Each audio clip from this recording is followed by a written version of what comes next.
जो फ़न से नाबलद हैं उनको फ़नकारी दिखाता है। जो फ़न से नाबलद हैं उनको फ़नकारी दिखाता है। वो आदिवासियों में अपनी सरदारी दिखाता है। वो आदिवासियों में अपनी सरदारी दिखाता है। और न जाने कितने दामन चाक हुए हैं उसके कूचे में, जो सबको बज़्म में अपनी नेकोकारी दिखाता है। और ये शेर ख़ास तौर से कि वही जो आगे आगे था मेरी कश्ती डुबोने में, वही जो आगे आगे था मेरी कश्ती डुबोने में, वही साहिल पे सबसे पहले गमखारी दिखाता है।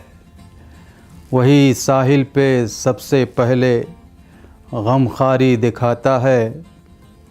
और ये शेर भी कि ज़मी का एक टुकड़ा भी नहीं उसके तसर्रुफ़ में, ज़मी का एक टुकड़ा भी नहीं उसके तसर्रुफ़ में, मगर मुल्के सुखन में वो ज़मींदारी दिखाता है।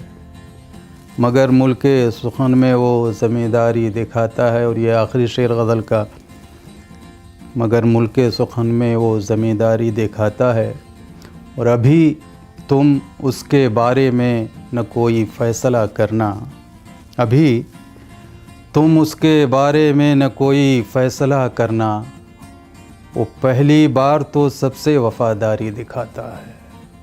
वो पहली बार तो सबसे वफ़ादारी दिखाता है।